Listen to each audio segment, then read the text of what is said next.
What is the difference between the tools?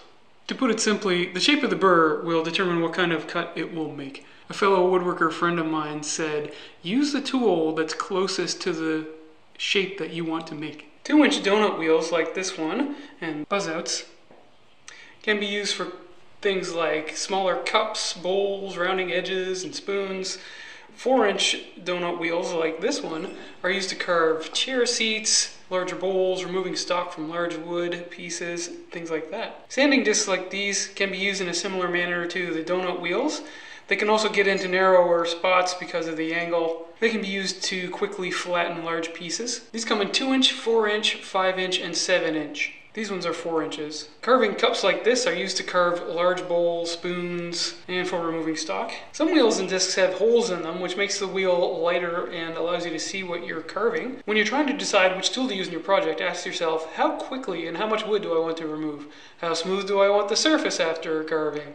What type and shape of tool is best for the area that I am carving. I put the scrap piece of walnut here in the vise to hold it down so I can demonstrate how these different tools cut. I'm going to use the die grinder here. Really, your imagination is the only limit when it comes to how you can use these tools. Always unplug your equipment before changing your burrs. Let's start with the bowl nose. Now when you're putting this in, you don't want to have it hanging out here like this because that is not stable or safe. It could come out. Make sure you push it almost all the way in. I like to leave a little bit of gap between the cutter head and the collet. A trick I learned is when you use these wrenches to tighten this up, just make them so that they're like a pair of pliers and you can easily snug it up without too much hassle. Always follow proper safety precautions. I always wear a dust mask when I'm in the garage here working and a face shield.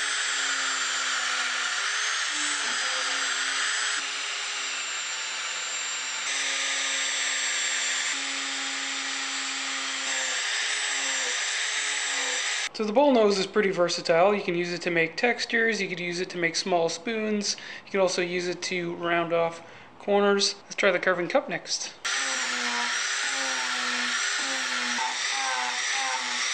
So obviously a carving cup like this could be used to make spoons, bowls, things like that. It could be used to make texture on, say, a piece of furniture, but not necessarily good for detail work.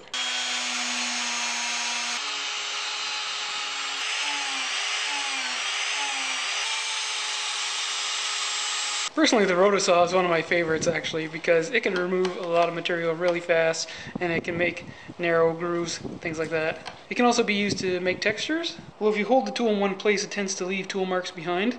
It's better to move the equipment in a perpendicular direction to the wheel spinning because that way there will be less chance of leaving tool marks behind when you pull it like this rather than like this.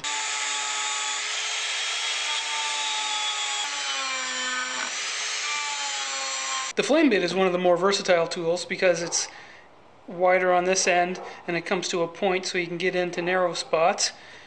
One thing I forgot to mention was if you hold the tool in one place for too long, it may burn the wood. So it's better to keep the tool moving.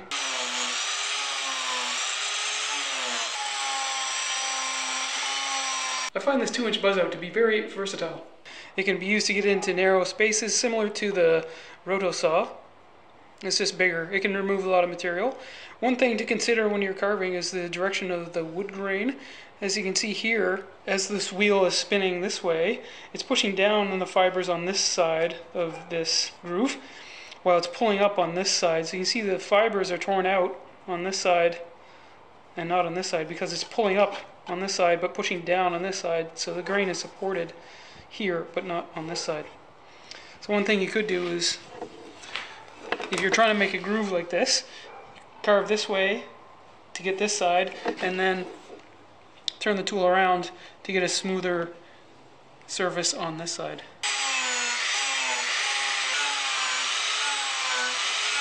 Obviously the 1-inch sphere is good for carving the insides of convex surfaces like spoons or bowls, things like that. This is just a small sample of the dozens of options available for your carving needs. Now go make some dust.